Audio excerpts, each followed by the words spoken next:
안녕하세요. 미나가 쏘아 올린 작은 공을 맡게 된 미나입니다. 오늘 제가 처음으로 라디오 진행을 맡게 됐는데요. 굉장히 떨리고도 설레이네요. 보통 보면 사건, 사고가 터지거나 문제를 해결할 일이 생기면은 필요한 부분이 이제 변호사가 아닐까 생각됩니다. 이럴 때 어느 변호사를 선임하냐? 내 문제처럼 여겨 해결해주는 분이 아닐까 싶습니다. 그래서 오늘 초대해봤습니다. 우리 법무법인 일맥의 변호사인 조미연 변호사님입니다. 네, 안녕하세요. 불러주셔서 감사합니다. 저는 따뜻한 조력자의 길 자청하고 그다음에 이웃집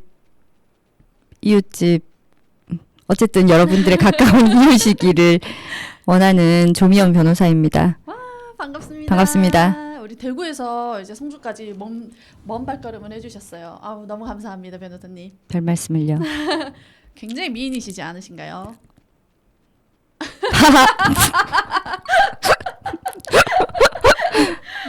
제가 옛날에 예뻤습니다. 옛날에. 아, 지금도 충분히 예쁘십니다. 고맙습니다. 뭐 타고 오셨나요? 택시 타고 왔습니다. 와우, 박수 택시 박수. 타고 왔습니다. 먼 네, 곳에서 제가 택시를 타시고. 운전을 잘 못합니다. 아, 그럼 불편하시지 않으신가요? 새벽 2시에서 5시 사이가 아니면 큰 문제는 없습니다. 택시가 그 시간에 잘 안 다니더라고요. 아, 맞아요, 맞아요. 네, 잘 안 다니고 그 요즘은 카카오 택시 너무 잘 돼 있어가지고 맞습니다, 잘 이용하고 있습니다. 그 시간에는 대리가 많이 다니죠. 아 그렇군요, 그렇군요. 네, 제가 뭐 2시에서 5시 사이에 매우 자주 다니는 건 아니고 그 시간에 퇴근을 하려고 하니 택시가 잘 없더라고요. 그래서 알게 됐어. 사실 뭐 우영우 많이 보셨잖아요. 네네, 그렇죠. 집에 잘 안 가잖아. 저는 이제 애가 어리니까 집에 가기는 가야 되거든요. 맞아, 애가 두 분이시잖아요, 그죠? 네네. 몇 살? 7살, 5살입니다. 7살, 한참 손 5살. 많이 갈 때네. 예, 아들 같은 딸 하나랑 그냥 아들 하나. 이렇게 2명의 아들 비슷한 아이들을 키우고 있습니다. 요새 우영우 인기 장난 아니죠. 아, 네네. 속편이 많이 기대가 되는데 한 속편도 2년 나오나요? 2년 정도 후에 나온다고 들었습니다. 들었습니다. 그렇구나. 그냥 나와야 나오는 거겠지만. 그렇죠. 나와야 나오는 요새 거겠죠. 우영우 인기를 이제 변호사님들 실감을 하시나요? 네, 어딜 가나 우영우 변호사 얘기를 하니까요. 진짜 그렇냐, 실제랑 뭐 같냐. 그다음에 또 변호사들끼리 모여도 그 드라마에 대한 이야기를 많이 합니다. 저희들끼리도. 맞아, 거기서 나오는 사건을 주로 이야기를 많이 할 것 같아요, 그죠? 사건도 얘기하죠. 사건도 얘기하는데 변호사들 눈에 보이는 건 사건보다 그 극 중에 있는 진짜 변호사의 삶을 디테일하게 어떻게 잡아냈냐 이런 거.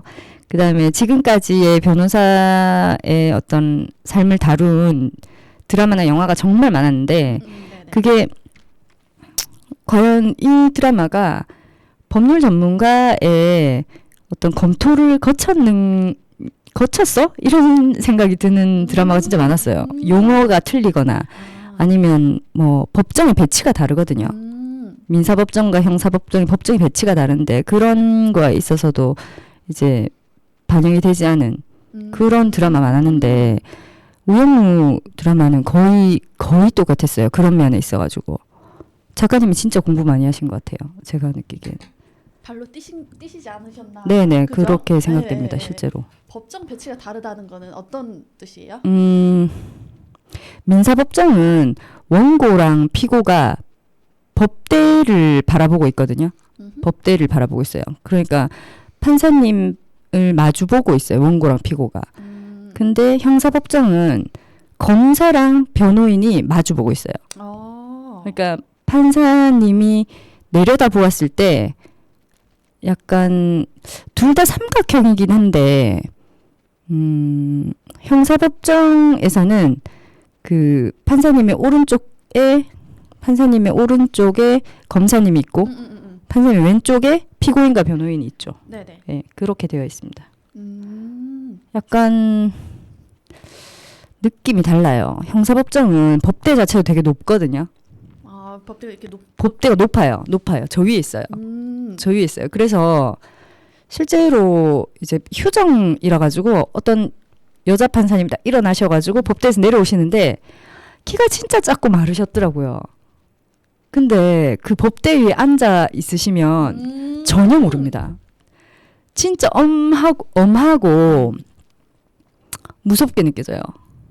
그 자리 자체가. 예. 민사와 형사법정 형사는 달라요. 네. 다르고 민사법정 중에 약간 밝은 느낌의 법정이 있는데 형사법정은 그런 느낌의 법정 없습니다. 아 그래요? 없어요. 형사법정은 진짜 엄하고 무섭습니다. 엄하고 무섭습니다. 민사법정 한 번도 안 가봐서. 형사법정 가보셨는가 보네. 민사법정은 이렇게 나눠져 있거든요. 소액 사건, 그 다음에 단독 사건, 합의부 사건 뭐 이렇게 나눠져 있는데 소액 사건은 3천만 원 이하인 사건은 다 소액 사건이에요. 소액 사건은 뭐 제가 이제 근무를 대구랑 부산에서 하고 그 다음에는 개업을 해가지고 이제 전국에 이제 법원들을 여러 군데 다녀보지만 대구 부산을 기준으로 했을 때 대구는 소액 사건이 연세 많은 판사님들이 하고 계세요.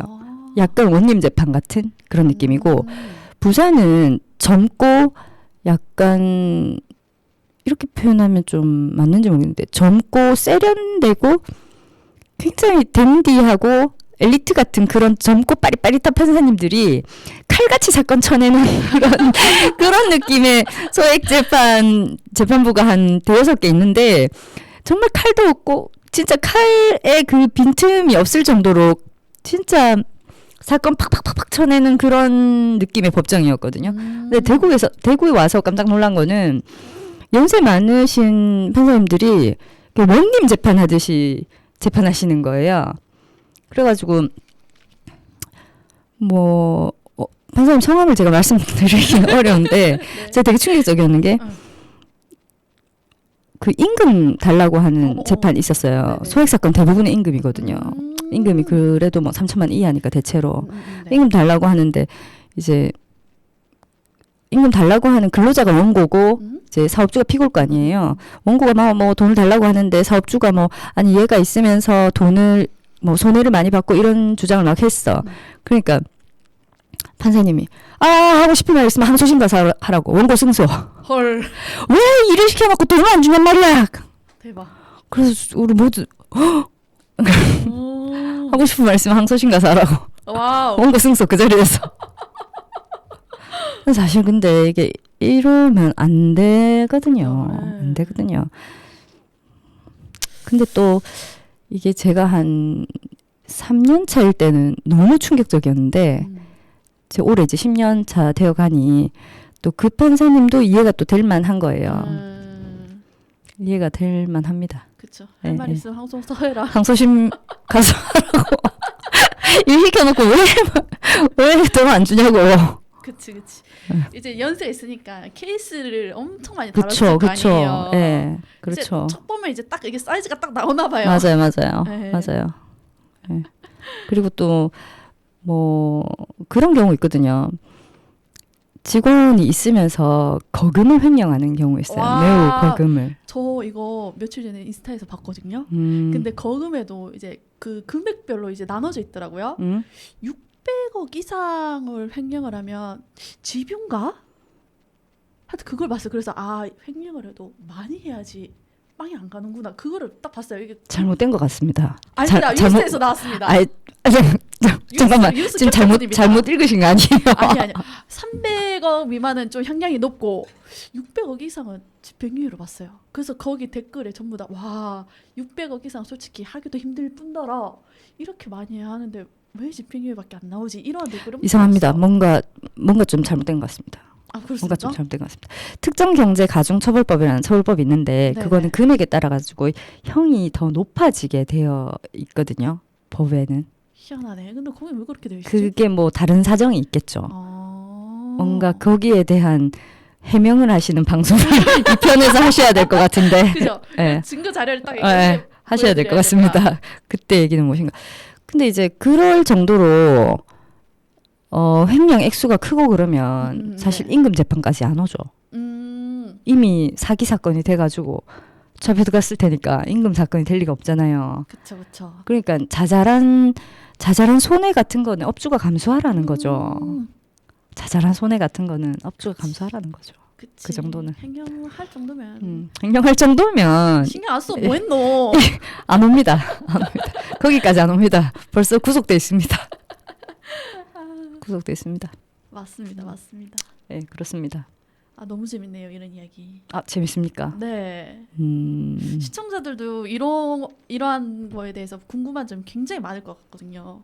네. 그 법은 좀 늘 궁금한 게 많은 것 맞아요, 같습니다. 맞아요, 맞아요. 예, 예. 진짜. 저도 궁금한 게 많습니다. 아 그렇습니까? 네, 저도 궁금한 게 많고, 이야기를 나눠보면 참 재밌는 것 같습니다. 재밌는. 맞아요. 음. 우리 변호사님은 어떻게 하다가 이제 변호사의 길을 걷게 되었나 아. 궁금합니다. 그 얘기는 좀 너무 할 얘기가 많은데. 좋아요. 그런가요? 네. 제가 약대 나왔거든요. 어? 약대.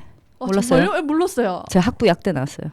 약대 약대에서 나와서 제가 올해로 44살이니까 98학번입니다. 98학번인데 제가 약대를 졸업할 때 이제 일을 하기 싫었지. 그래서 내가 대학원을 갔어요. 이야기 들었다. 네. 이제 기억났어요. 네, 대학원을 갔고 석사하고 나니까 또 일을 하기 싫어가지고 박사를 하고 박사를 하다가 이제 유학을 갔는데 뜻대로 안 돼서 실패하고. 유학은 그래서 어디로 가셨어요? 미국에 있는 조그만 학교로 갔습니다. 그 조금 있다가 또 사실 지금 생각해 보면 공부하기 싫었어 그때. 예, 약대까지 나와놓고요. 공부하기 싫었어. 여튼 그래가지고 한국을 돌아왔는데 그때 저랑 같이 공부하던 친구들은 다 교수가 됐거든요. 왜냐하면 그러는 사이에 약대가 숫자가 2배로 늘어났어요. 2배로 늘어나면서 이제 약대의 교수를 충원해야 되는 거죠. 그래서 이제 대학원을 나와서 박사학위 있으면 거의 다 교수가 됐거든요. 근데 저는 이제 박사학위를 마무리를 못했으니까 교수가 못 됐죠. 그리고 제 친구들 중에 뭐 식약처 이런 데 가 있는 친구가 있는데 5급 연구관이 됐더라고요. 5급. 그래서 이제 막 되게 약간 상실감도 크고 막 그러다가 행정고시를 쳐야겠다 이런 마음을 먹고 공부를 하는데 또 공부 뜻대로 안 되죠. 그래가지고 그냥 약국에 취업을 했어요. 신나게 놀았죠. 신나게 노는데 로스쿨이 시행된다는 거예요. 네네네네. 그래서 로스쿨 갔어요, 그냥. 갑자기? 네, 그래서 제가 첫 해에 안 되고 2번째 해에 갔습니다. 제가 변호사 2기거든요. 변호사 시험 2기 변호사거든요. 네네네네. 네, 그래서 이제 저는 약대는 대구와 tullik대학교 졸업했고 로스쿨은 경북대학교 졸업했습니다. 제가 제 인생을 통틀어가지고 네. 2번 정도의 탈출을 감행했거든요. 그래서 제가 그냥 우리 시대 아빠들이 그렇듯이 좀 자식을 소유물처럼 여기고 이제 뭐 멀리 안 보내려고 하잖아요. 그쵸. 근데 또 너무 아빠가 너무 막 그러니까 진짜 아빠한테서 탈출하는 게 저의 한 20대의 역사적 과제였는 것 같아요. 그래가지고 제가 이제 유학을 가면 이제 탈출할 수 있겠구나. 그래가지고 대한민국을 탈출해가지고 내가 미국에 갔는데 잘 못하고 돌아왔는데 그 다음에 저는 이제 로스쿨 준비하고 공부하면 이제 대구 아닌 데서 하겠다. 뭐 가열차게 또 그때 돈 다 쓰고 놀아놓고 미리 좀 모아놓을 걸 200만 원 가지고 제가 서울로 상경을 해가지고 로스쿨 공부를 막 하면서 그때 다짐했어요. 난 절대로 대구에 가지 않을 거야. 그래서 그랬는데 학교가 됐거든요. 서울에 있는 학교도 됐고 경북대학교도 됐는데 아빠가 등록금 안 대준다는 거야. 나 돈이 없는데 그래가지고 내려왔죠 그냥. 그 등록금 대준다 해서 다시 내려왔죠. 그러고 나가지고 제가 마지막으로 탈출을 감행한 게 제가 이제 대한법률구조공단에 취업이 된 거예요. 네네네. 너무 좋은 게 이 회사는 2년마다 지방에 가야 되는 거예요. 2년마다 지방을 계속 돌아다니면서 회사 생활을 하는 거죠. 대구에 안 와도 된다. 혹시나 대구에 오게 되면 2년만 있다가 다시 또 나갈 수 있구나. 이런 생각하면서 너무 좋아했어요. 그랬는데 대구 남자랑 결혼하면서 종국적으로 쫓났습니다. 그래서 지금 대구에서 살고 있습니다. 대구를 탈출을 꿈꿨는데 못했죠. 결국은 못했습니다. 남편과 결혼함으로써 그냥 그럼 지금 남편분은 뭐 하시고 계신가요? 남편분은 같은 일 하고 있습니다. 아, 역시 같은 일. 동종업계에서 만나셨나요? 예, 동종업계 학교 선배였습니다. 아, 학교 선배. 학교 선배였습니다. CC는 아니었죠? CC였습니다. CC였습니다. CC였습니다. 야, CC에서 결혼까지. 아, 그러게요. 무슨 죄를 졌는지. 그럼 연애 기간도 엄청 길었을 것 같아요, 그죠? 연애 기간도 길었는데 헤어지기도 많이 헤어져가지고 자주 맞아요, 헤어졌어요. 맞아요. 자주 CC면은 자주 헤어지고 저는 제 삶에서 결혼이 되게 고민이 많았어요. 왜요? 결혼을 꼭 해야 되는지에 대해 가지고 고민 많았어요. 그치. 결혼을 왜 꼭 해야 되는지에 대해 맞아. 가지고. 그 어차피 다 성인이고 각자의 삶을 각자가 꾸려 나갈 수 있으면 우리가 맞아요. 결혼을 하지 않아도 맞습니다. 서로의 관계를 계속 유지해 나가는데 아무런 문제가 없지 않냐. 그러면 결혼을 해야만 할 수 있는 건 무엇이 있는가. 이런 거에 대한 진짜 깊은 고민에 빠져가지고 제가 해답을 찾으셨어요? 해답을 찾았습니다. 철학적으로 진짜 고민을 진짜 많이 해가지고 네. 제가 취업을 하고도 한동안 결혼을 안 하고 계속 버텼거든요. 네네네. 근데 이제 그때 내린 결론은 그때 이런 얘기도 오고 갔었어요. 그러니까 뭐 결혼을 하고 아이를 낳게 되면 결혼을 해야 되지 않냐. 근데 제가 진짜 철이 없었으니 그런 생각을 했겠지만 아이 하나 정도는 혼자 키우는데 아무 문제가 없다. 이 정도로 자신 있었거든. 네. 지금 알지만. 애 키우기 너무 힘든 거야 지금은. 남편 없으면 애 못 키워요. 아, 그래요? 애 못 키워. 말을 안 들어. 그래요? 말을 안 듣고 야들은 아빠 무서워해요. 엄마 안 무서워해. 아, 그렇구나. 아빠만 무서워해요. 대박. 아빠 무서워요. 저도 같은 생각이었어요. 저도 젊었을 때 굳이 결혼을 왜 해야 되나. 저희는 동거를 굉장히 오래 했거든요. 한 11년? 네, 11년 동거를 하다 보니까 굳이 결혼에 대한 필요성을 못 느끼겠는 거예요. 그러다 이제 동거를 한지 10년 됐나? 애가 생겨버렸네? 아, 10년이 아니구나. 8년째 되던 날 애가 생겼어요. 그래서 어쩔 수 없이 이제 애가 생겼으니 결혼을 하게 됐거든요. 그 전까지는 결혼에 대한 필요성을 저도 못 느꼈었어요. 맞죠. 맞아요. 근데 남편한테 물어봤거든요. 결혼을 왜 해야겠냐 이렇게 얘기했을 때 우리 남편은 너와의 관계에 있어가지고는 결혼 안 하면 언젠가는 헤어지게 될 것 같다는 거예요. 근데 그 대답이 저는 사실 그렇게 만족스럽진 않았어요. 왜냐면 헤어질 것 같으면 헤어지면 그치. 되지. 뭐 또 결혼식이나 해가지고 그래. 이혼을 하냐. 이런 생각했는데 그때 생각한 거는요. 이제 이게 제가 변호사니까 이런 결론에 이르렀겠지만 이 사람이면 내가 이 사람으로부터 부양을 당해도 마음이 덜 불편하겠구나 하는 생각을 했고 반대로 내가 이 사람을 부양하게 돼도 억울한 마음이 들지는 않겠구나 하는 생각을 했어요. 책임이네요. 네, 그 정도로 좋아했죠. 좋아해서 결혼했습니다. 좋아해서 제가 결혼하려고 할 때 막 극심한 반대에 시달렸는데. 누구 어느 분? 아빠? 아빠. 성이 안 차셨나? 그럼 뭐 나이 차이 많이 나는 게 싫었다고 하시더라고요. CC였다면서요? 네.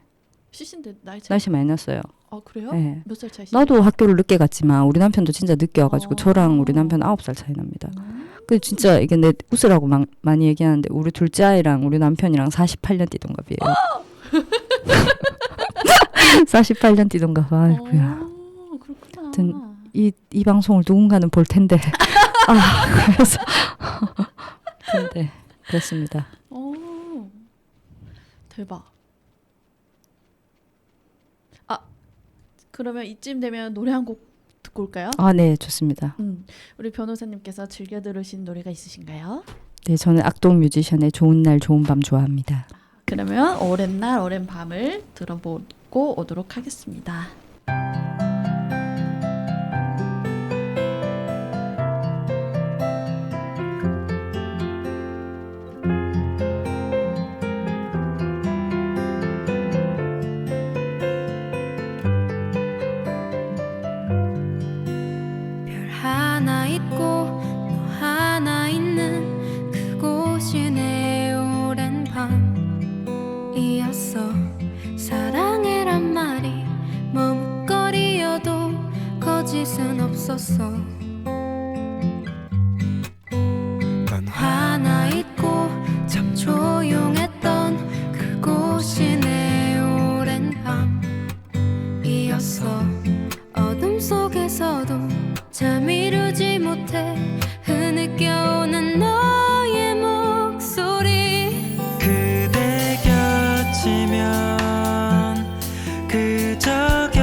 않았어. 우린 서로에게 깊어져 있었고 난 그게 두려워. 넌 가만히 있고 나도 그러했던 순간은 우리 오랜 날 함께한 시간을 아무런 의미도 없듯이 추억만 하게 하겠죠. 그대 곁이면 그저 곁에서만 있어도 보고 싶고 또 행복했어. 그건 진심이었어. 오랜 날 오랜 밤 동안 정말 사랑했어요. 어쩔 수 없었다는 것 말고 안 될 거라 생각하겠지만 믿게 날 기억하지는 말아줄래요. 아직도 잘 모르겠어. 당신의 흔적이 지울 수 없이 소중해. 하늘이 차뿌옇고 맘을 다 잡아야 하죠. 이젠 마지막 목소리 마지막 안녕.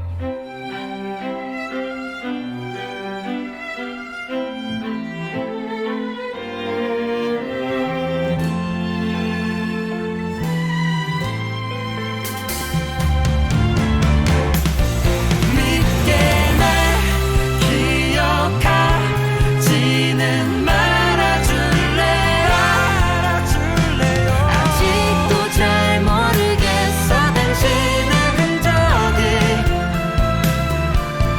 지울 수 없이 소중해.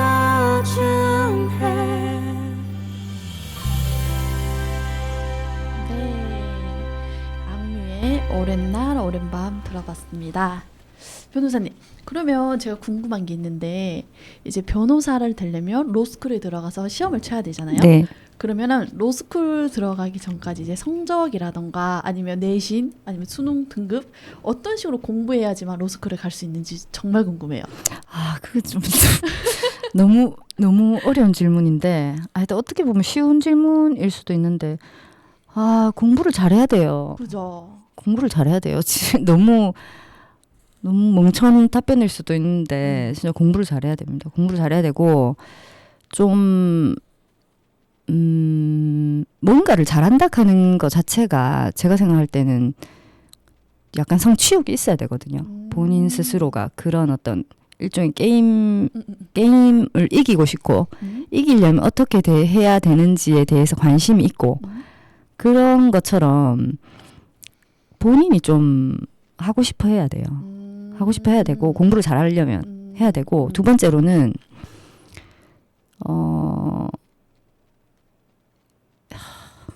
체력이죠. 역시 체력이죠. 저 로스쿨 다닐 때 진짜 운이 좋아가지고 제가 1학년 2학기 때 수석했거든요. 1학년 2학기 때 와. 운이 좋았어요. 진짜 운이 좋아가지고 수석을 했는데 그때 이제 그게 한 번 수석을 하는 것보다 더 어려운 게 뭐냐면 1등을 유지하는 거거든. 너무 힘들어요. 너무 힘들어요. 맞아요. 거기다가 저는 이제 제가 로스쿨 다닐 때만 해도 이제 사법시험에 경험이 있는 분들이 많았어요. 근데 저는 아무 경험 없이 그냥 들어가가지고 생짜로 극하다가 1등 했는 거 진짜 운이 좋았는 거거든요.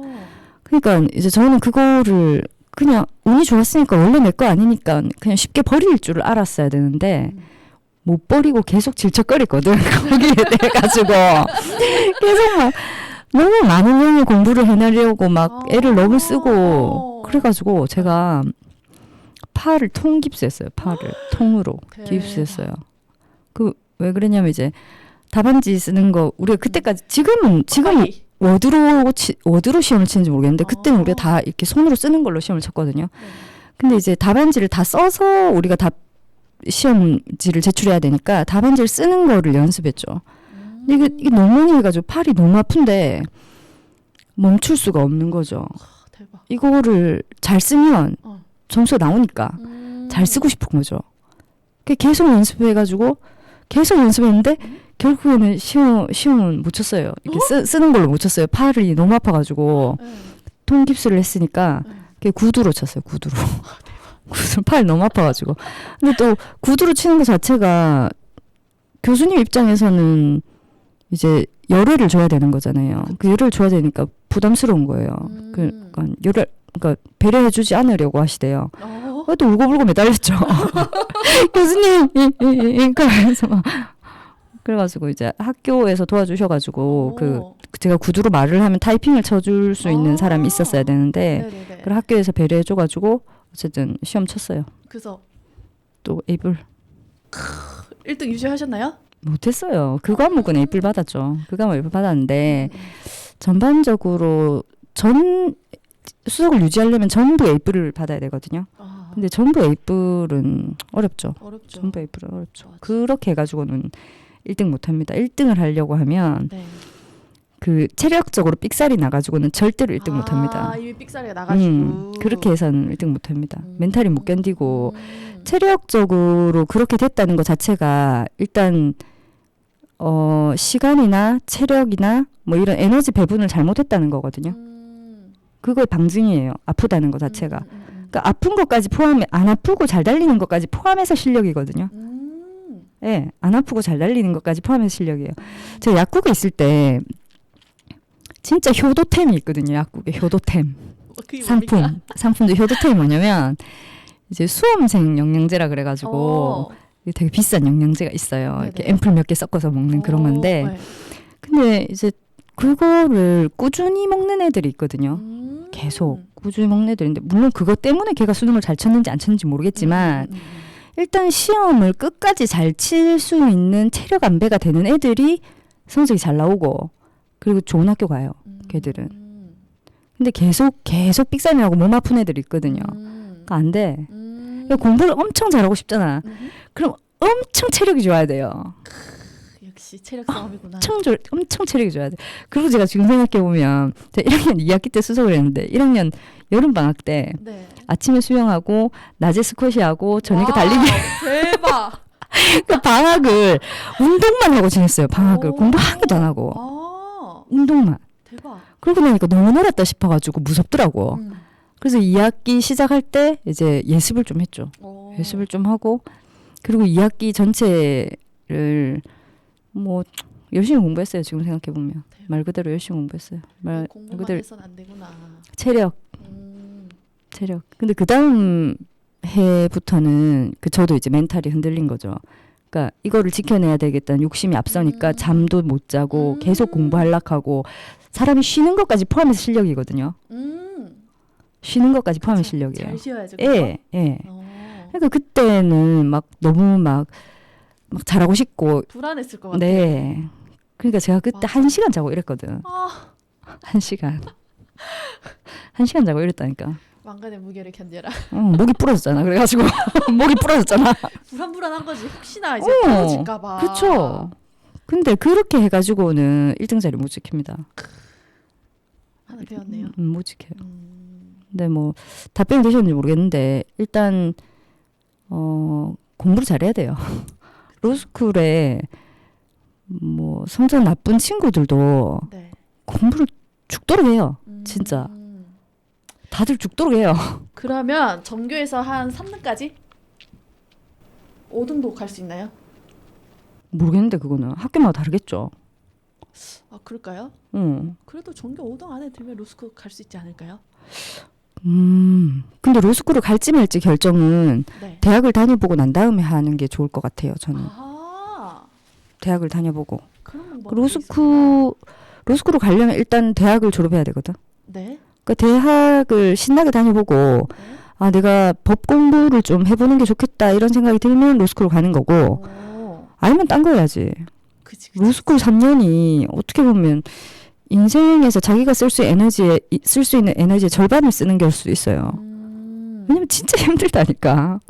우리끼리 하는 말로 야 누구 진짜 욕 보이고 싶으면 로스쿨 권하고 싶다 이런 말 하거든요. 진짜 나는 생각만 해도 너무 싫다. 왜냐면 진짜 인간의 가장 기본적인 욕구 있잖아요. 네. 밥도 적게 먹어야 되고 잠도 적게 자야 되고. 밥은 왜 적게 먹나요? 밥 많이 먹으면 졸리니까요. 대박. 그러니까 그런 기본적인 욕구들을 계속 절제하면서 그 3년을 보내야 되는데 3년이 다예요. 3년 졸업하고 나면 시험 치고 나서 또 6개월이라는 수습 기간이 있는데 그 수습 기간도 정말 절망적이거든. 왜요? 로스쿨 졸업하면 뭐 됐는 줄 아는데 개뿔 아는 거 한 개도 없거든. 왼땅 헤딩? 제가 맨 처음에 재판하러 혼자 들어갔을 때가 있어요. 맨 처음에 재판하러 혼자 딱 들어갔는데 판사님은 한 말도 안 하시는 거예요. 그때는 경력이 그래도 몇 개월 정도 있었어요? 6개월 지난 거죠. 6개월 지나면 이제 혼자 재판 들어갈 수 있거든요. 변호사 시험 합격하고. 그 재판에 처음 딱 들어갔는데 판사님이 아무 말도 안 하시는 거예요. 이게 뭔가 잘못됐는데 무슨 말을 해야 될지 모르겠는 거야. 근데 우리가 책으로 대한민국의 재판은 변론주의거든요. 말을 해야 돼요, 원래는. 그치, 네. 원래는 말을 해야 되는데 그거를 내가 다 말할 수 없기 때문에 미리 서면으로 제출을 하잖아요. 네. 그러면 미리 서면으로 제출하는 거를 판사님 앞에서 우리가 말을 해야지 그날 그게 변론이 한 게 되는 거예요. 네. 근데 이제 판사님도 나한테 이제 장난친 거죠. 진짜 변호사니까. 그 전에 내 앞에 앉았던 변호사님들한테는 원고 변호사님 출석하셨습니까? 뭐 이런 얘기 다 하셨는데 딱 앉았을 때 아무 말도 안 하시는 거. 뭐지? 그러면서 애가 있는데 변호사님이 원고 대리인 가는 거. 예 가니까 변론 안 합니까? 그래서 예?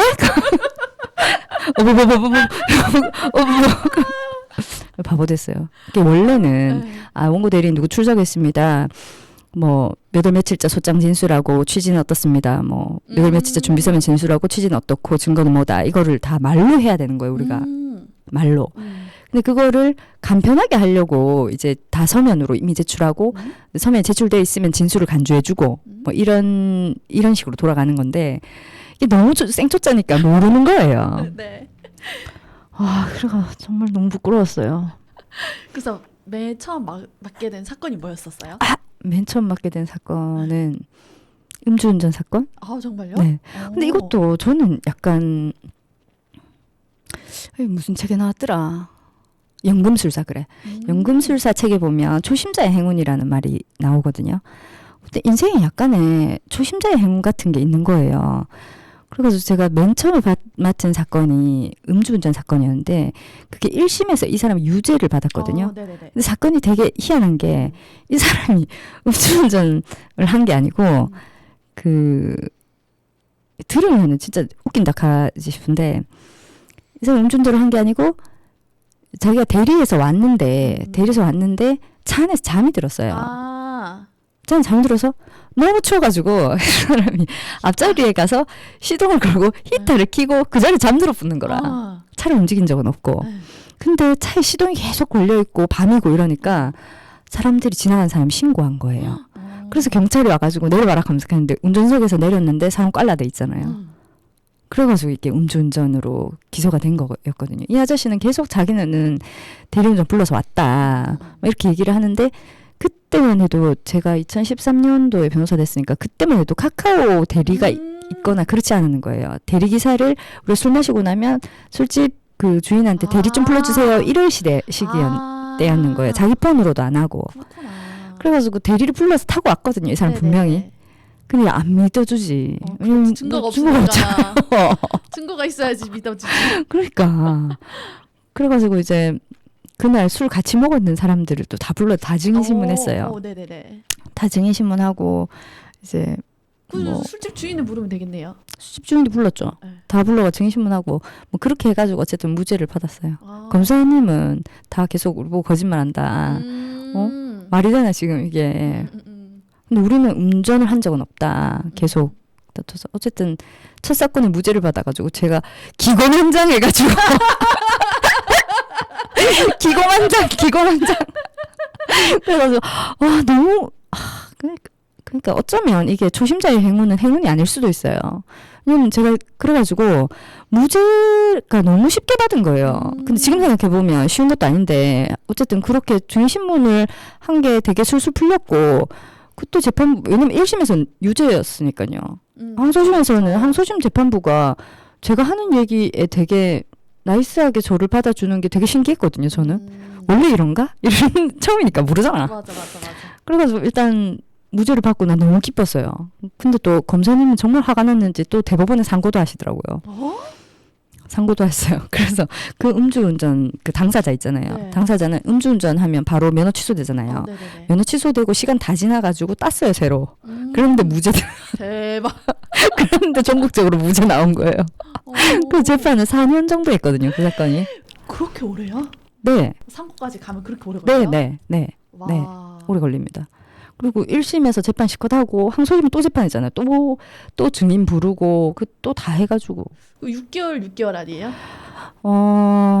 이상적으로는 그렇죠.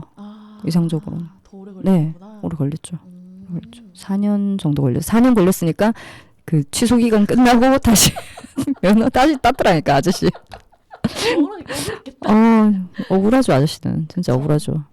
근데 뭐 우리끼리 하는 얘기로 술 먹었으면 집에 가서 집에 가서 자. 맞아. 그러면 또 할 말 없죠. 근데 또 이렇게 얘기하죠. 맞아. 술 먹었으니까 거기서 자지. 웃겨. 근데 술 먹고 대리에서 오고 차 안에 자는 사람이 많더라고요. 맞아요. 저는 아예 제 운전 자체를 잘 안 하고 술 마실 것 같으면 차를 안 가져가기 때문에 저는 그런 일이 거의 없어요. 벤치에서 자는 일이 있을 수 있지만 차 안에서 자는 일은 없어요. 차가 없기 때문에. 근데 간혹 보니까 우리 남편이 그러고 있더라고요. 간혹 보니까 우리 남편 그러고 있고 또 심지어는 조수석에 문 열어놓고 자고 있고 그러고 있더니 그다음에 어떨 때는 낮에 아침에 차에 가봤는데 차가 다 이슬이 젖어 있는 거. 창문 열어놓고 집에 들어왔는.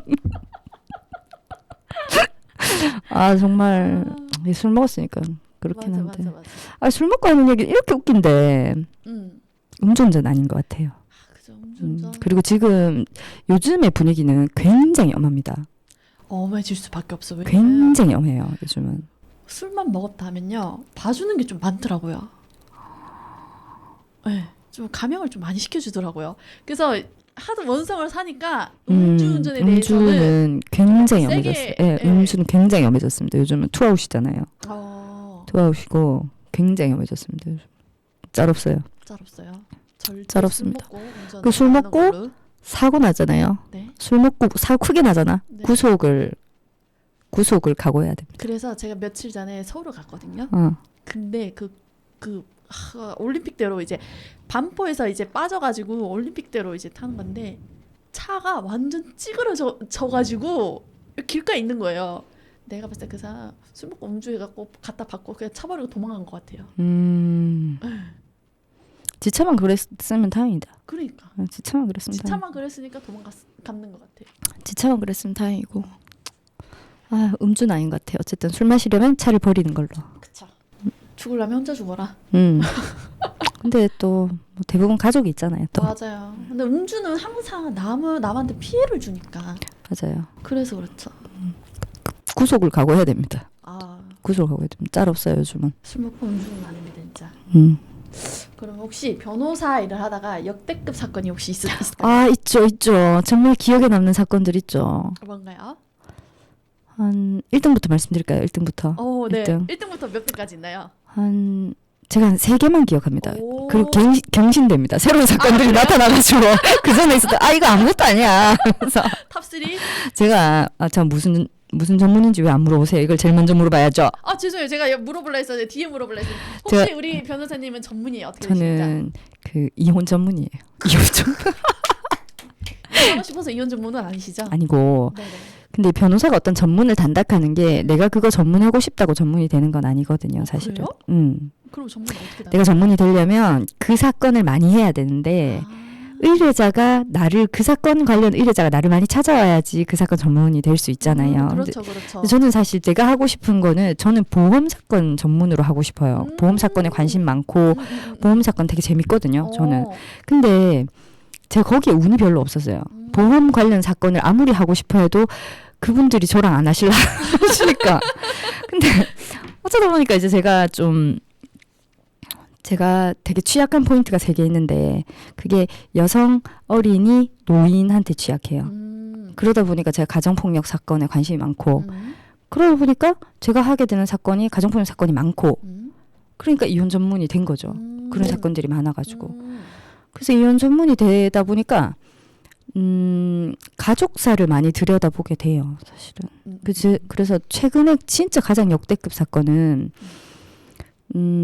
친손자를 강제추행했다고 할아버지가 재판받는 사건이 있었거든요. 근데 지금까지 이제 동네 축복들이 동네 꼬마들 고추 만졌다고 이제 재판받고 하는 건 많았어요. 예, 그래요? 많았어요. 그리고 그거는 거의 대부분 유죄 나왔습니다. 명쾌하게 몇 살인지 관계없이 애들이 남이니까. 근데 이 사건은 친손주예요. 친손주. 거기다가 이 집에는 제 의뢰자의 아이들밖에 자손이 없어요. 손자가 없어요. 그 집에 아들 둘인데 그 두 아들 중에 한 명밖에 결혼을 안 했기 때문에 손자는 그 집밖에 없어요. 그러니까 이 할아버지 할머니한테 이 손자가 정말 너무너무 귀한 애들인 거예요. 그래서 정말 아기 때부터 그 똥기저귀 갈아주고 목욕시키고 그러면서 애들을 키웠거든요. 근데 7살 돼가지고 할아버지가 자기도 고추 만졌는 거 너무 기분 나쁘고 무섭고 싫다하면 이래 돼가지고 할아버지 재판받게 된 거예요. 그래가지고 제가 그거 국민참여 재판했거든요. 네. 근데 뭐 깨끗하게 전원일치 무죄를 받기는 했는데 네. 그 사건이 거기까지 왔다 하는 거 굉장히 이례적인 일이거든요. 그쵸. 사실은 굉장히 이례적인 일이에요. 굉장히 이례적인 일이에요. 비하인드가 있을 것 같지 않아요? 네, 있을 것 같아요. 음. 뭔가 이 포인트는 이게 아니라 다른 뭔가가 있을 것 네. 같아요. 며느리랑 아들 사이가 안 좋아요. 며느리랑 아들 사이가 안 네. 좋다. 근데 시아버지를 왜? 뭐를 받아내려고?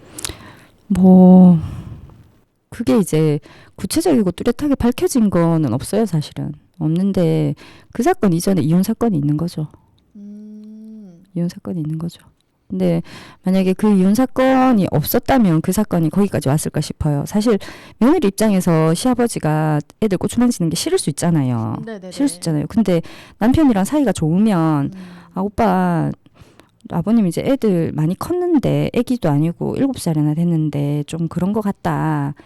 이제 그만하면 좋겠다. 이런 얘기가 서로 원만하게 오갈 수 있는 사건이면 원만하게 오갈 수 있는 관계였으면 그게 형사사건까지 안 됐을 거 아니에요. 그렇죠. 그죠? 네. 근데 이게 형사사건화 돼가지고 재판까지 갔거든요.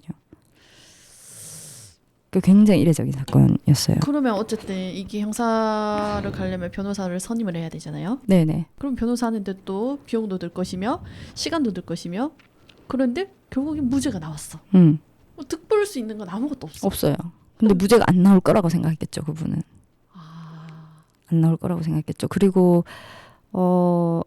검사님들도 이게 그냥 뭐 판단하기 어려울 검사님들이 보기에는 이게 어떤 강제성이 있어 보이는 포인트가 있었기 때문에 또 기소를 한 거거든요. 그게 또 그렇게 되는군요. 기소까지 되기는 쉽지는 않습니다, 사실은. 그리고 이 사건은 제가 굉장히 처음부터 개입하게 돼가지고 경찰 단계에서부터 조사를 여러 번 갔었거든요. 네. 근데 그게 처음에는 사건이 그냥 아동보호 사건으로 송치됐었어요. 그냥 조심하라 이렇게 경고하는 정도의 아동보호 사건, 가정법원으로 가는. 근데 그게 다시 재수사가 돼가지고 형사재판으로 회부된 거거든요. 어렵죠? 네, 어려워요. 네, 어렵습니다. 근데 굉장히 이례적인 사건이었어요. 정말. 근데 그 와중에 또 그 제 의뢰자는 사실은 그 아드님이셨거든요. 네네. 근데 그 아드님이 굉장히 놀라운 분이었어요. 그 사모님이 그렇게까지 자기 가족들을 힘들게 하는데도 이혼을 원치 않으시더라고요. 진짜 애들 사랑하시는 거죠. 진짜 애들 사랑하시는 거죠. 그 정도면 정말 맞아. 사모님한테 질릴 만도 한데 정 떨어질 만하죠. 안 그러시더라고요. 이혼 끝까지 안 하실 거라고. 결국에 이혼 안 했습니다. 아 그래요? 네, 안 했습니다. 그 사건은. 대박. 네, 이혼을 하셨어요. 그래서 저는 역대급 이렇게 하는 거는 사실 사건 자체가 기해서도 역대급이기도 하고요. 그 의뢰자 그분이 남다르셨어요. 그 저도 제가 이혼 사건 진짜 많이 하거든요. 네. 진짜 많이 하니까 정말 사람 많이 만날 거 아니에요. 그리고 네네네. 정말 많은 가정을 들여다보게 되잖아요. 근데 그 많은 가정들 중에서도 정말 기억에 남을 정도로 그 남편분의 뚝심이 정말 신실함이 대단하시다 이런 생각 들었어요. 진짜로. 아내분은 알까요? 그러게요. 그러게요. 방향이 서로 다른. 그죠. 네. 그러게요. 아쉬웠어요. 아쉽네. 네. 많이 아쉽네요. 그리고 두 번째 사건 그냥 두 번째는 재미로 말씀드리는데 이것도 이혼 사건. 이혼 사건인데 고부간의 갈등이 심한 사건이었는데 남편분이 아침에 눈을 떴는데 김치통이 자기 이불이랑 베개랑 얼굴에 김치가 다 쏟아져 있어. 얼마나 화가 나셨겠어요. 어쨌든 씻고 출근하셨거든요. 근데 그거를 몰랐지 잘 때 동안? 깬 거죠. 이제 그게 쏟아지니까 깨신 거죠. 예. 네. 그래서 좀 어쨌든 너무 화가 나긴 하지만 출근을 하셔야 되니까 출근하셨어요. 출근하셨는데 회사로 그게 전부 퀵으로 배달돼서 왔어요. 헐. 대박이죠. 대박. 근데 그 사건도 사모님이 이혼 소송 하신 사건이었는데 저희 쪽 의뢰자 아저씨였거든요. 네. 자기는 절대로 바람핀 적 없다고. 바람이 다간일 텐데 고부 갈등은 고부 갈등도 심하고 뭐 바람핀 적 없다고 끝까지 뭐 그러셨거든요.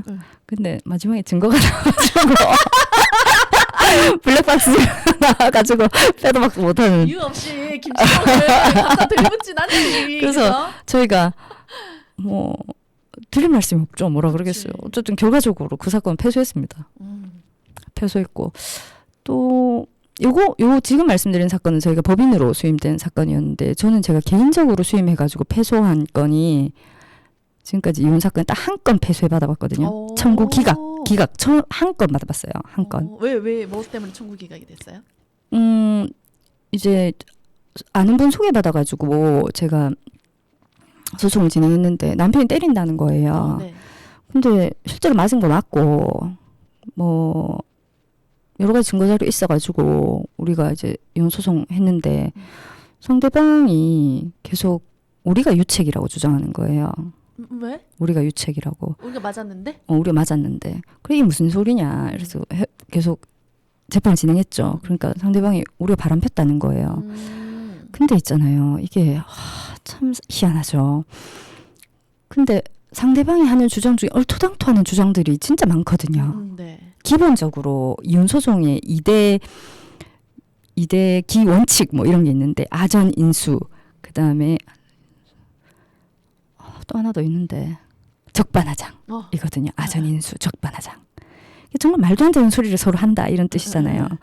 그래서 내가 집을 나가면 이제 구타를 피해서 도망친 거고 상대방이 집을 나가면 나를 유기한 거고 이렇게 되는 게 이혼 소송인데 그러니까 이제 이상한 소리 아무리 많이 들어도 기분이 쎄하거나 그렇지 않거든요.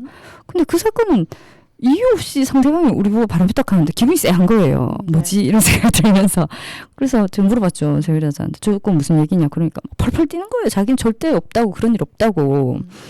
근데 또 그 사건은 이제 제 직접 당사자가 그 본인이 아니고 그 친정어머니께서 오신 사건이었거든요. 그리고 매 사건마다 친정어머니가 같이 왔어요. 그 사건은. 그랬는데 법정에서 상대방이 CCTV 갖고 왔는데 CCTV 갖고 왔는데 모텔이 팔짱 끼고 들어가는 거 왔는데 저 너무 놀라가지고 왔는데 그때 이제 등짝 스매싱 소리 팍 나는 거야. 친정 엄마가 이제 제 의뢰자 등짝 팍 때린 거죠. 근데 바람을 폈다고 해서 폭력이 정당화되진 않잖아요, 그죠? 근데 그게 저도 처음에는 이제 뭐 정당화되지 않는다 이렇게 생각했죠. 근데 그 유책의 우선순위라기보다는 선후가 있는 것 같거든요. 선후가 있는 것 같아요. 근데 그게 부정행위가 먼저 있었고 그 다음에 법률적 평가의 문제인데 이게 또 뭐 이제 가정폭력의 정도가 부정행위를 상쇄시킬 만큼 이제 크지 않았는 거예요. 그러니까 유책이죠. 그래서 기각됐어요, 그 사건은. 제가 진짜 이혼 사건 판결문으로 청구 기각 받아본 거는 그때가 처음이고 마지막이었습니다. 그 뒤로는 없어요. 청구 기각.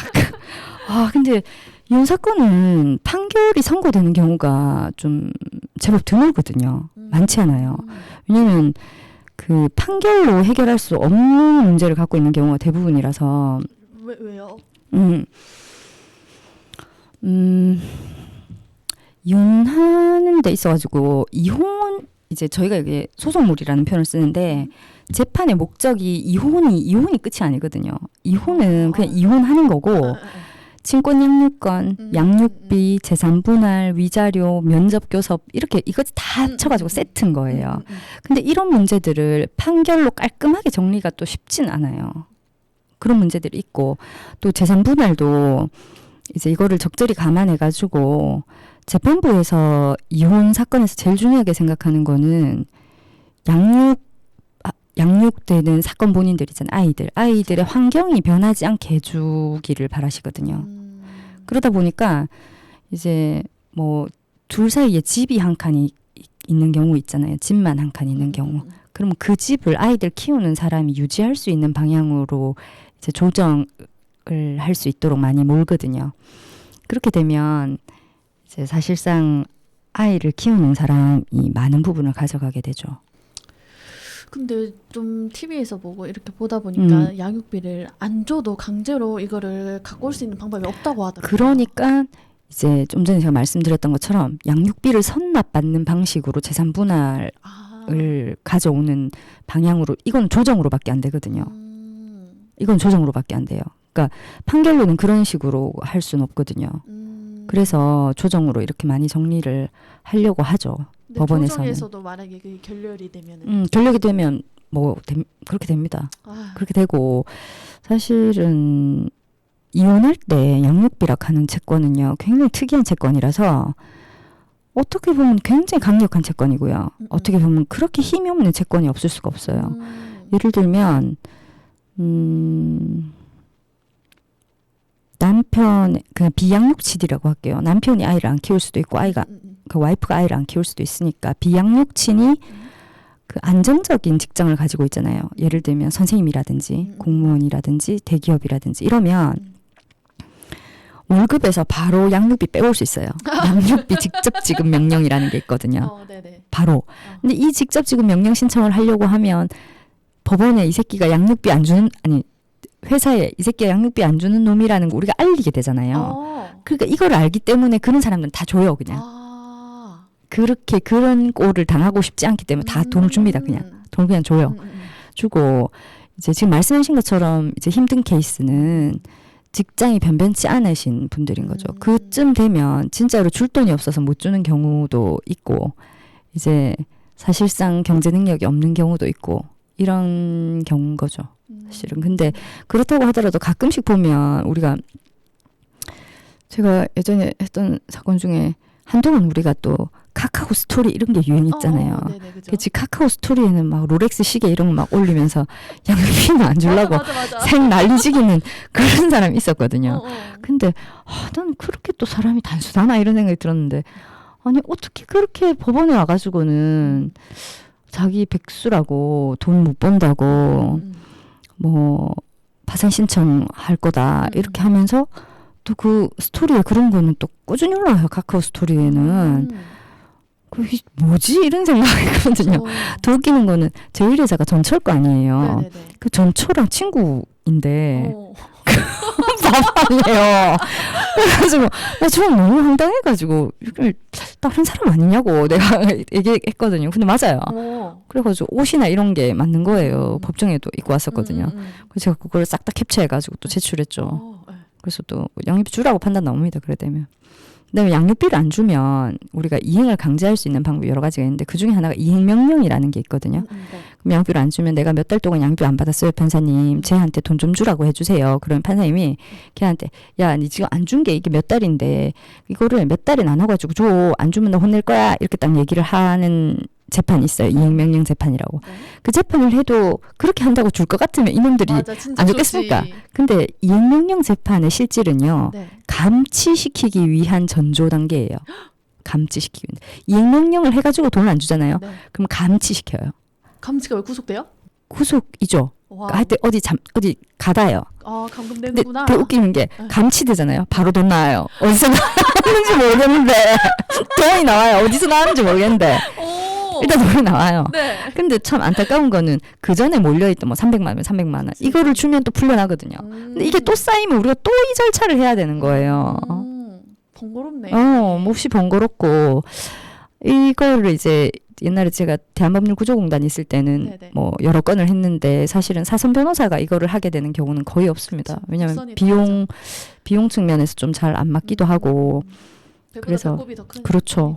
그럴 수도 있어가지고 나중에 돈을 많이 벌면 좀 아니 돈을 벌면 이런 소리는 하면 안 되는데 어쨌든 돈 필요하신 분이 계시면 석 달에 한 건 정도를 그냥 무료로 해드릴까 이런 생각이 드네. 괜찮다, 예, 괜찮다. 석 달에 한 건 정도는 우리 대표님 별말 안 하실 것 같아요. 석 달에 네. 한 건. 석 달에 한 건 괜찮네요. 예. 혹시 도움이 필요하신 분이 있으면 연락을 주시면 제가 석 달에 한 건은 무료로 해드릴게요. 지금 이혼 전문이니까 음. 말씀드리는 건데 요즘에 국제 결혼이 엄청 많잖아요. 많죠. 그죠? 국제 결혼의 이혼도 많습니다. 맞습니다. 많습니다. 맞아요. 특히나 이런 시골에는 엄청 더 이제 케이스가 많을 거란 말이에요. 네, 많습니다. 여기서 보면은 막 안 그래도 저도 식당 앞에서 보면은 막 경찰차가 한 번씩 와요. 국제 결혼이야. 근데 누가 문제인지 모르겠는데. 그렇죠. 그게 국제 결혼만 그렇겠습니까? 그죠? 어느 부부든만 맞습니다. 그렇겠습니까? 예, 집집마다 이렇게 열어가지고 사연 없는 집 없죠. 저도 그저께 남편이랑 싸웠어요. 그날의 마음은 소장을 날려야 되겠다. 그 소장을 날리려 하면 네. 주소를 이전해야 되거든요. 같은 주소를 못해요? 아니, 너무 부끄럽잖아. 사무실로? 아니지, 대구 가정법원에 판사님들 보기 너무 부끄러운 거야. 내가 사건 본인이면 당사자 원고 조미영 하면 그 여자 아니야? 그 여자 변호사냐? 너무 부끄럽기 때문에 어디 다른 어디 강원도 정도로 주소를 이전해가지고 이혼소송을 해야 되는. 이혼소송 관할이 정해져 있습니다. 둘의 주소지, 둘이 같이 있었던 주소지거든요. 그렇구나. 관할이 정해져 있습니다. 대박. 그래서 시골도 그런 케이스가 엄청 많을 것 같아요. 도움이 필요하거나. 근데 여기 구조군에 출장소가 있을 텐데. 있는 걸로 알고 있는데. 네, 있어요. 있어요. 네. 성주 지방법원 성주가 지원이 있으니까 성주 지원이 있으니까 출장소가 있을 것 같아요. 이 근처에. 맞아요. 네. 법원이 있어요. 네. 네. 있을 것 같아요. 있습니다. 일단 구조공단에 가시면 네. 무료로 도움을 받으실 수 있습니다. 그리고 거기 계시는 법무관님들도 훌륭한 분들이에요. 훌륭한 건 맞습니까? 훌륭한 분들이에요. 오. 그리고 그 시험에 된 지 얼마 안 됐기 때문에 굉장히 머리에 살아 있거든요. 굉장히 열정적으로. 당연하죠. 그리고 사건들이 다 재밌어요. 그분들은. 재밌어요. 저희가 이제 소속 변호사님 중에 이제 변호사가 되신 지 얼마 안 되신 분이 계시거든요. 네네. 그분께 이런 말을 하죠. 네가 제일 많이 한다 지금. 네가 제일 많이 한다. 그러니까 네가 검토해라. 사실이에요. 사실 최신 판례 제일 많이 알고 있고 저희 공부 최근까지 했기 때문에 제일 많이 알고 있어요. 핫하네요. 핫하죠. 그런 게 진짜 핫한 거죠. 그쵸. 맞습니다. 대박. 그러면 이때까지 이혼 케이스를 다루면서 어려웠던 케이스는 없었나요?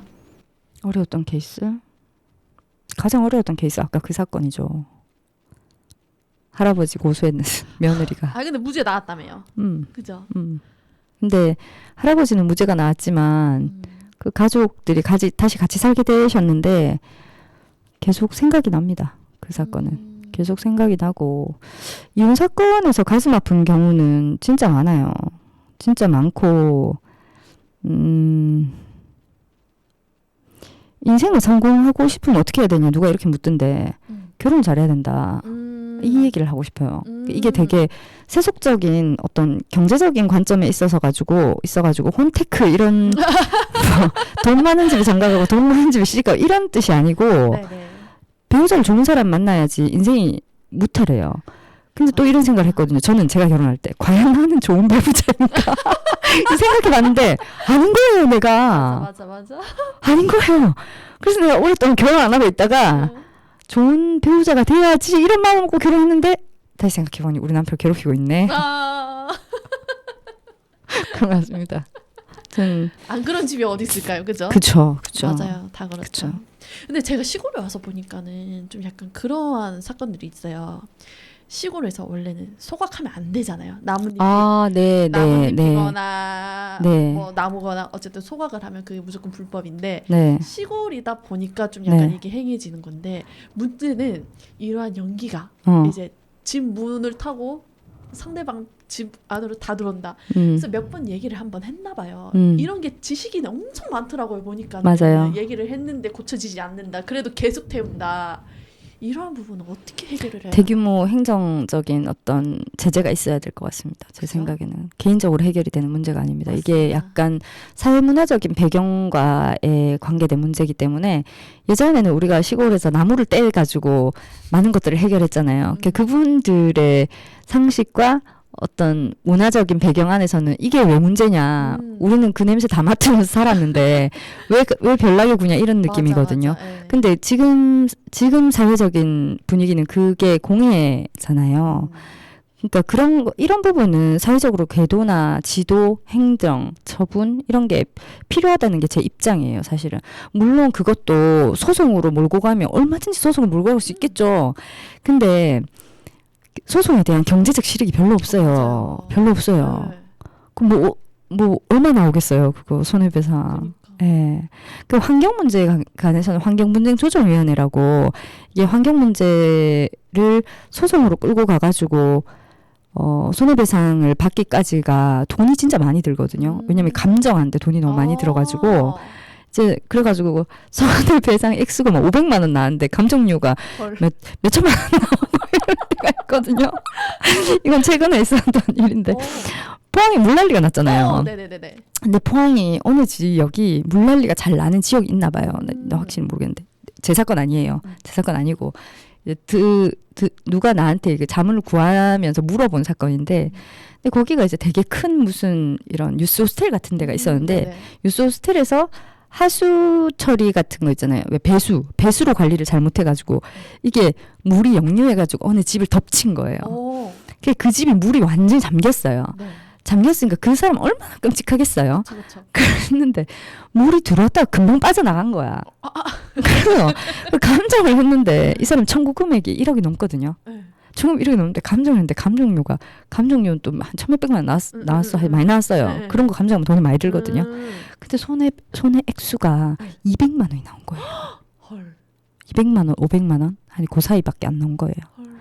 근데 이거를 공평하게 좀 생각할 수 있어야 되는데 물이 계속 차 있어가지고 이 집이랑 안에 이제 물건들이랑 이런 것들이 굉장히 많이 뭐 부식되거나 이제 망가지거나 더 쓸 수 없는 상태가 되거나 이랬으면 손해배상 액수가 더 많이 나왔겠죠. 근데 그게 아닌 거예요. 거기다가 이게 덮친 물이 깨끗한 물이었는 거예요. 많이 더럽지 않았는 거예요. 그러니까 이제 많이 안 나온 거죠. 배보다 배꼽이 더 컸네. 그러니까 이런 종류의 소송이 이제 실익이 없을 가능성이 높아가지고 우리가 권하기 어렵거든요.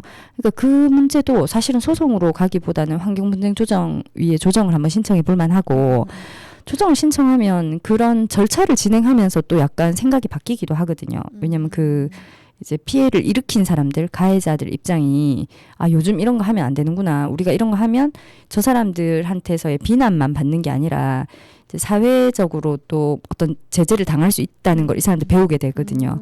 이제 그런 절차도 있습니다. 환경분쟁조정이. 근데 이런 모든 절차들이 네. 우리가 일상을 살아가면서 또 해내야 되는 것들이잖아요. 그러니까 편하진 않죠. 그쵸. 편하진 않고 사실은 좀 행정적인 지도가 필요한 부분 아닌가 싶습니다. 행정적인 뭐 행정청에서 나와서 이렇게 좀 지도를 한다든지 그런 게 필요한 게 아닌가 싶어요. 저는.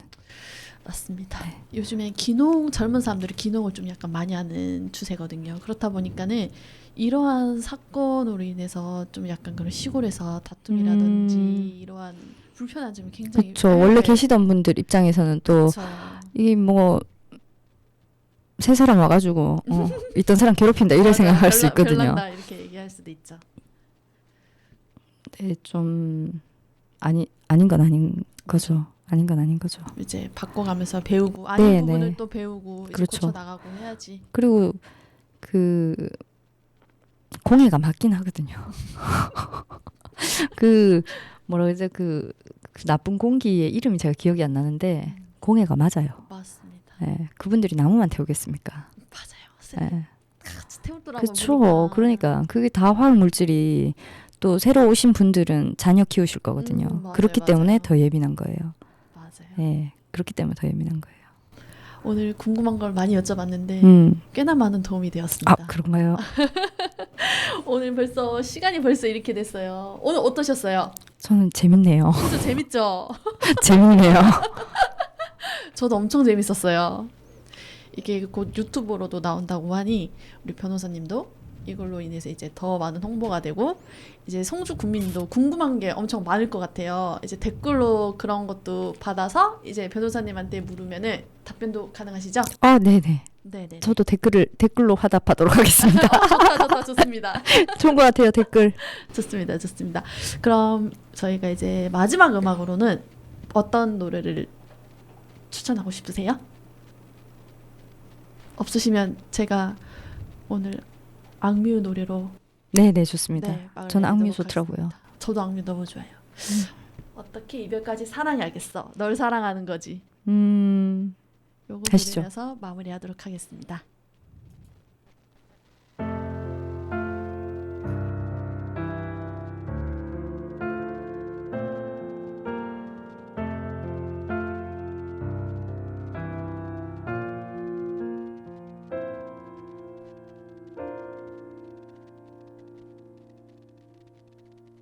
부르며 발자국 물러나 내가 없이 혼자 걷는 널 바라본다. 옆자리 여전한 너의 풍경 흑백거리 가운데 넌 뒤돌아본다. 그때 알게 되었어. 난 널 더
끝까지 사랑하겠어. 널 사랑하는 거지. 사랑이라는 이유로 서로를 포기하고 찢어질 것 같이 아파할 수 없어 난 너.